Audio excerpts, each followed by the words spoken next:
हमारी मौजूदगी है राजस्थान के चूरू जिले के गांव धानोटी में। आपको बता दें कि अगर हरियाणा की कोई लड़की है, उसकी राजस्थान में शादी हो जाती है, तो उसको चाहे कोई भी कैटेगरी से हो, उसको राजस्थान में जनरल में रखा जाता था। उसको लेकर के एक बड़ी उपलब्धि है वो हासिल की है। हमारे साथ आज मौजूद है वेदपाल जी धानोटी। इनसे हम पूरी बातचीत है वो करेंगे कि ईडब्ल्यूएस में किसको फायदा हुआ है, पूरा मामला क्या है। जी वेदपाल जी नमस्कार। नमस्कार, आपके सजग चैनल को भी नमस्कार। ईडब्ल्यूएस का जो प्रकरण है कि जो ही 1 नवंबर 2018 को माननीय सुप्रीम कोर्ट ने एक जजमेंट दिया कि अन्य राज्यों से विवाहित महिला अपने ससुराल संबंधित जो राज्य होता है उसमें आरक्षण की हकदार नहीं होगी और उसे जनरल कैटेगरी में ही माना जाना चाहिए। तब से हमारे सीमावर्ती एरिया में, विशेषकर मेरा ये राजगढ़, भादरा, हनुमानगढ़, गंगानगर, झुंझुनू, सीकर, अलवर, जो भी राजस्थान का क्षेत्र दूसरे राज्यों से लगता है, उन दूसरे राज्यों से बहुत सारी महिलाएं हमारे इन क्षेत्रों में विवाहित हैं। मेरे इस एरिया की चर्चा करूं तो मैं हरियाणा से विवाहित हजारों महिलाएं हमारे राजगढ़ में हैं, भादरा क्षेत्र में हैं, तारानगर में हैं।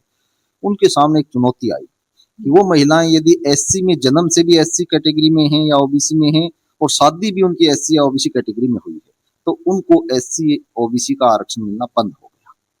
इसी बीच में हमने लगातार तत्कालीन राजस्थान सरकार के सामने प्रतिवेदन दिए, महिला आयोग के सामने गए, ओबीसी आयोग के पास नई दिल्ली में पहुंचे, एससी आयोग के पास भी पहुंचे, माननीय हाईकोर्ट में लगातार हम प्रयास करते रहे।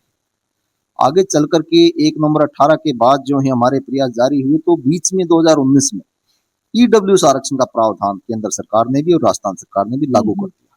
उस ईडब्ल्यूएस आरक्षण की जो परिकल्पना थी उसमें यह वर्णन था कि उस व्यक्ति को ईडब्ल्यूएस आरक्षण मिलेगा जो जिसको एससी, एसटी, ओबीसी या एमबीसी वगैरह का आरक्षण नहीं मिलता है, और वो राजस्थान का मूल निवासी होना चाहिए और उसकी आर्थिक जो सीमा है वो 8 लाख से कम होनी चाहिए। जैसे अगर हम बात करें हरियाणा से अगर कोई जनरल में है और वो अपने राजस्थान में शादी कर देते हैं, तो वो यहाँ पर ईडब्ल्यूएस का जो लाभ है वो उठा सकते हैं। लेकिन जो एससी, एसटी, ओबीसी है उनको लाभ नहीं मिलता था। उनको भी मिलने लग गया है। ये इतना बड़ा मुद्दा सोल्व किया है मेरे मिशन ने। हमने प्रयास करके लगातार 2018 से 2026 तक हम संघर्ष करते करते पहुंचे हैं। बहुत लंबी लड़ाई लड़ी है, बहुत लंबी लड़ाई लड़ी है। और लड़ाई भी कहां से लड़ी है, ऊपरी स्तर से हमने लड़ना शुरू किया। ये अलग बात है कि आज निचले ऑफिसों में जब आते हैं, तहसीलदार ऑफिस में या एसडीएम ऑफिस में, आज वो ऑफिस अब भी उन महिलाओं को भ्रमित कर रहे हैं कि आपका ईडब्ल्यूएस नहीं बनेगा, आपको आरक्षण नहीं मिलेगा। वो कानून नहीं पढ़ रहे हैं जो माननीय राज्यपाल ने जारी किया है। तो उन बातों को भूल करके वो मिसगाइड करने में लगे हुए हैं। बहुत सारी महिलाएं वंचित हैं क्योंकि उनको ईडब्ल्यूएस प्रमाण पत्र स्थानीय ऑफिस जारी नहीं कर रहे हैं। तो इसके खिलाफ हम लड़ते लड़ते जब पहुंचे, हमारी मीटिंग हुई माननीय चीफ सेक्रेटरी तत्कालीन निरंजन आर्य जी से, तो उन्होंने कहा कि जब सुप्रीम कोर्ट ने जजमेंट दे दिया है तो हम इनको कैसे दें आरक्षण, यहाँ पे असंभव सी बात हो गई है। हमने अपना सबमिशन रखा कि साहब सरकार सक्षम है, विधानसभा में प्रपोजल पेश किया जाए और कानून पारित किया जाए कि आज तक आजादी से लेकर के 2018 तक जब ये आरक्षण मिलता था, तो अब कैसे बंद हो सकता है अचानक एक साथ। यदि कोर्ट ने कहीं पे गलत फाइंडिंग दे दी है तो उसमें संशोधन होना संभव है और कार्यपालिका उसमें सक्षम है नियम संशोधन के लिए। आप सेंट्रल गवर्नमेंट के पास भी भेजो, स्टेट गवर्नमेंट भी इस पे रूल बनाए। 2018 के बाद ही जनरल में आने शुरू हुए या फिर पहले भी आते? उससे पहले आरक्षण मिलता था। उससे पहले इन लड़कियों के सामने कोई दिक्कत ही नहीं थी, आराम से इनके प्रमाण पत्र बनते थे, आरक्षण की हकदार थे। ये रंजना कुमारी बनाम उत्तराखंड सरकार का कोई मामला सुप्रीम कोर्ट तक चला गया, वहां पैरवी के अभाव में ये महिलाएं अपने अधिकार से वंचित हो गई और उसको राजस्थान सरकार के एक विभाग ने बड़ी जल्दी से आनंद फानंद में लागू किया। उनका कोई निजी स्वार्थ हो सकता है लागू करने वाले कर्मचारी अधिकारी विशेष का, अपने किसी जान पहचान वाले को भर्ती में शामिल रखना चाहते होंगे इन महिलाओं के बदले में। तो उस मामले में जब हम आगे बढ़े तो उसी चर्चा के दौरान मैंने एक और सबमिशन दिया कि सर आप जब इनको जर्नल मानने पे अड़े हुए हो तो ठीक है, इनको जर्नल मानो, इनको ईडब्ल्यूएस आरक्षण दे दो, नए प्रावधान आ गए कानून में। उसके ऊपर तत्कालीन चीफ सेक्रेटरी राजस्थान सरकार निरंजन आर्य जी ने यस किया कि मैं अभी लीगल विभाग से भी चर्चा करता हूँ, डीओपी विभाग से भी चर्चा करता हूँ और इस फाइल को हम चलाएंगे कि जब हम इनको सामान्य मानते हैं तो सामान्य का आरक्षण तो इनको मिलना ही चाहिए। 6 महीने तक नोटिंग चली, डीओपी में बड़ी बड़ी जो सीनियर आरएस थे उन्होंने अपनी टिप्पणियां दी, लीगल विभाग ने फाइंडिंग दी कि इन महिलाओं को सामान्य मानते हैं। किसी भी वर्ग की महिला को, चाहे वो जन्म से ओबीसी में हो, चाहे शादी से ओबीसी में हो, चाहे जन्म से एससी में हो, चाहे शादी चाहे 80 में हो, चाहे सामान्य में हो, इनको राजस्थान का मूल निवासी मान करके, सामान्य वर्ग का मान करके ईडब्ल्यूएस आरक्षण दिया जाए। उसके बावजूद विभागों ने उसको लागू नहीं किया, भर्ती एजेंसियों ने उसको शामिल नहीं किया। भर्ती एजेंसी जो आरपीएससी है, आरएसएसबी है, इन्होंने उसके खिलाफ माननीय हाई कोर्ट में गई। माननीय हाई कोर्ट ने उक्त मामले में दखल दिया और ये कहा कि ईडब्ल्यूएस आरक्षण जो एससी एसटी ओबीसी का आरक्षण उससे अलग आरक्षण है। इसका पैमाना आर्थिक है। आर्थिक पैमाने के आधार पर राजस्थान के किसी भी निवासी को आप इस ईडब्ल्यूएस आरक्षण से वंचित नहीं कर सकते, बस शर्त है कि उसको एससी एसटी ओबीसी का आरक्षण ना मिलता हो। उसमें सफल हो गई। उसके बावजूद 3 बार निदेशालय से फाइल सचिवालय तक गई, इसके खिलाफ डीबी में अपील की जाए, अन्यथा तो हजारों महिलाएं हैं, ये मामले बहुत आएंगे रोजाना। हमने अपने तर्क रखे कि महिलाएं राजस्थान के मूल निवासी हैं, निश्चित तौर पर मामले रोजाना आएंगे और इनको आरक्षण देना पड़ेगा, इनके खिलाफ अपील नहीं होनी चाहिए। बड़े प्रयास करके हमने नो अपील का प्रयास, उसमें डीबी नो अपील हुई, शिक्षा विभाग में नौकरियां मिलने लग गई। एक भर्ती इसी बीच में आई कि जुलाई अगस्त 2024 में जो महिला स्वास्थ्य कार्यकर्ता भर्ती, एएनएम भर्ती 2023 और नर्सिंग ऑफिसर भर्ती जीएनएम भर्ती 2023, उसमें स्वास्थ्य विभाग ने पुनः रोक दिया इन महिलाओं को। इन महिलाओं को मजबूरन माननीय राजस्थान हाईकोर्ट की एकल पीठ की शरण लेनी पड़ी। माननीय हाईकोर्ट ने इनको जिताया, पत्र घोषित किया कि इनको ईडब्ल्यूएस आरक्षण दो, लेकिन जहमत देखिए कि एक स्वास्थ्य विभाग ने कमेटी बैठा करके इनके खिलाफ डीबी अपील कर दी।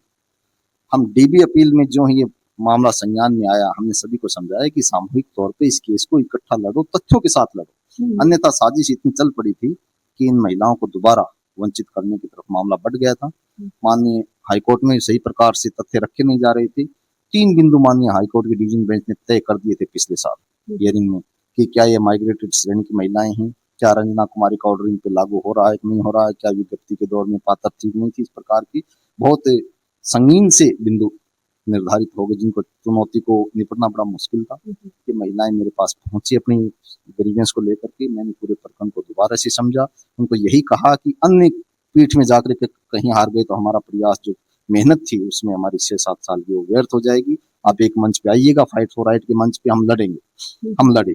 उगंता कंवर वर्सेस आदर्श के स्वास्थ्य विभाग के जो प्रकरण था, इसमें 365 डीबीसीडी अपील थी, इसमें हमने लड़ा और उसमें सफल हुए। 11 फरवरी को 27 पेज का एक रिपोर्टेबल जजमेंट माननीय राजस्थान हाई कोर्ट ने जारी किया कि राजस्थान स्टेट वर्सेस उगंता कंवर में 11 फरवरी 2026 को।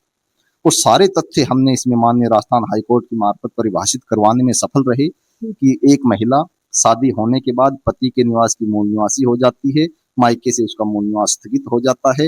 ये महिलाएं माइग्रेटेड व्यक्ति नहीं है बल्कि मूल निवासी हैं राजस्थान की। इसके अलावा जो ईडब्ल्यूएस आरक्षण है, जो भी महिला जिसको एससी एसटी ओबीसी का आरक्षण नहीं मिलता है उसको यहाँ सामान्य की महिला मानते, सामान्य वर्ग की महिला में काउंट करते, उसको ईडब्ल्यूएस आरक्षण दिया जाए। अब इसका अंतिम निर्णय है वो क्या है? इसके बाद हमारे सामने चुनौती ये आई जब हम पहुंचे स्वास्थ्य विभाग में कि आप इस आदेश को, इस जजमेंट को स्वीकार करो, ये जजमेंट पूरे देश के राज्यों के काम में आएगा, ऐसी नजीर माननीय राजस्थान हाईकोर्ट ने पेश की है। तो वहां पे हमें जवाब मिला, वही ऑफिसर जो बार बार आगे चुनौती पेश कर रहे थे कि ये तो अपील करेंगे, हम तो एसएलपी ले जाएंगे सुप्रीम कोर्ट में। उस समय यहाँ के हमारे स्थानीय जनप्रतिनिधि श्रीमान मनोज न्यांगली जी को हमने पूरा मैटर समझाया कि इस मामले में यदि एसएलपी चली गई तो ये महिलाएं जिसमें ज्यादातर राजगढ़ क्षेत्र की, सादुलपुर क्षेत्र की हैं और आसपास के क्षेत्रों की हैं, इनके सामने दोबारा कानूनी चुनौती सुप्रीम कोर्ट में इनको फेस करना पड़ेगा। वर्षों लग जाएंगे, उम्रदराज ये अभ्यर्थी हैं और हमें 5-7 साल का और डिले हो जाएगा। मतलब इसमें अपने जीत है वो हासिल कर ली। उसके बाद माननीय विधायक जी ने इस मामले को राजस्थान विधानसभा के पटल पे रखा। उसके बाद चीफ सेक्रेटरी राजस्थान सरकार को लिखा। चीफ सेक्रेटरी महोदय का जवाब आया कि इस मामले में हम एक लीगल कमेटी का ओपिनियन ले रहे हैं और वो लीगल कमेटी जो है उसकी बैठक तय हो गई है और वो डिसाइड करेगी। हमने हमारे तथ्यों के साथ दोबारा विधायक जी से मिले और हमने कहा कि इस विभाग के मंत्री महोदय और जो सर्वोच्च अधिकारी हैं, सेक्रेटरी हैं इस विभाग की, उन मैडम को भी जाकर के हमारे तथ्य समझाइएगा, क्योंकि जो नीचे जो लोग बैठते हैं इस कमेटी में वो वास्तविक तथ्य पेश नहीं कर रहे हैं, केवल नोटिंग लिख करके और फॉर्मेलिटी के तौर पे आगे फाइलों को भेज रहे हैं कोर्टों में। तो वो बात आदरणीय विधायक जी ने सारे तथ्य रखे मंत्री जी के सामने। मंत्री जी ने भी हाथों हाथ उनको आदेशित किया कि जो एग्जामिन करो इन तथ्यों को, यदि ऐसी बात है हमारी सरकार का रूल है, राज्यपाल द्वारा कानून अनुमोदित है, अन्य विभाग आरपीएससी आरएसएस मान रहे हैं इनको ईडब्ल्यूएस आरक्षण योग्य, तो हम कैसे मना कर सकते हैं। इस मामले में फिर जाकर के 20/5/2026 को उस कमेटी की मीटिंग हुई, जिसमें हम सफल हुई। 4 जून को वो आदेश जारी होकर के नियुक्ति के लिए मामला आगे बढ़ गया। अब नियुक्ति के लिए सूचियां जारी होने लग गई हैं और इसमें मेरे राजगढ़ से एएनएम भर्ती जीएनएम भर्ती 2023 में तकरीबन 32-33 महिलाओं को नियुक्ति मिलने जा रही है। नजदीकी सूरजगढ़, पिलानी, झुंझुनू, अलवर उन तहसीलों में महिलाएं भी लग रही हैं। आपकी भादरा तहसील की महिलाएं जरूर वंचित हैं, क्योंकि उनके ईडब्ल्यूएस प्रमाण पत्र आपकी अथॉरिटी ने जारी ही नहीं किया, आपके एसडीएम ऑफिस ने, इसलिए वंचित। आप जनता को, जो आसपास की जनता, उनको क्या संदेश देना चाहोगे? मैं आसपास की जनता को यही संदेश देना चाहूंगा कि फाइट फॉर राइट हमेशा आदमी के जहन में रहना चाहिए। अपने हक के लिए संघर्ष का जुनून हर आदमी के मतलब जहन में रहना चाहिए। जिस प्रकार ये महिलाएं जागी, इन्होंने लड़ने के लिए हमें अवसर दिया, हमारी लीगल टीम को अवसर दिया, हमारी फाइट फॉर राइट के मार्गदर्शन मंडल को अवसर दिया, तो ये महिलाएं आज 2023 की भर्ती में 2026 में जाकर के नियुक्तियां इनको मिल रही हैं। यदि ये हार जाती, हिम्मत बैठ जाती अपने घर पे कि कुछ नहीं होगा, तो निश्चित तौर पे इनकी जगह दूसरे अभ्यर्थी चयनित हो जाते और ये नौकरी से वंचित हो जाते। ये जो मिशन है ये कोई हमारे एक क्षेत्र के लिए नहीं है। राजस्थान के 5 बड़े बड़े प्रदेश लगते हैं, पंजाब, हरियाणा, दिल्ली, उत्तर प्रदेश, मध्य प्रदेश, गुजरात। हमारे इस संघर्ष ने उन सब महिलाओं के लिए जो उन राज्यों से राजस्थान में विवाहित हैं, ईडब्ल्यूएस आरक्षण का रास्ता खोल दिया है और ये सदियों सदियों के लिए रास्ता ओपन हो गया। जब तक ईडब्ल्यूएस आरक्षण रहेगा ये महिलाएं इसकी हकदार होंगी। इसके लिए हमारे मिशन फाइट फॉर राइट के संघर्ष के साथ ही हमारा पूरा मार्गदर्शन मंडल, हमारे वो जनप्रतिनिधि जिन्होंने मदद की, और हमारी वो जोधपुर हाईकोर्ट की, माननीय राजस्थान हाईकोर्ट जोधपुर की लीगल टीम, जयपुर हाईकोर्ट की लीगल टीम और सुप्रीम कोर्ट में हमारे लिए पैरवी के लिए हमेशा तैयार रहे वकीलों की टीम भी बधाई का पात्र हैं। और विशेष तौर पर हमारी जो जोधपुर हाईकोर्ट की लीगल टीम ने इसमें लीगल बिंदुओं के साथ 27 पेज का रिपोर्टेबल जजमेंट जारी करवाने में अपना सब कुछ झोंक दिया, वो लीगल टीम भी धन्यवाद की पात्र। जी आभार। फिर आपको बता दें कि हरियाणा से जो SC ST OBC की जो लड़कियों की राजस्थान में शादी हो जाती थी, उनको ईडब्ल्यूएस का प्रमाण पत्र है वो नहीं दिया जाता था, लेकिन वेदपाल जी ने लंबी लड़ाई लड़ करके इसमें जीत है हासिल की है। अब आपको ईडब्ल्यूएस का प्रमाण पत्र है वो भी मिलने लग जाएगा। आपके इस वीडियो के प्रति क्या राय है, आप कमेंट बॉक्स में रखें। जय हिंद, जय भारत।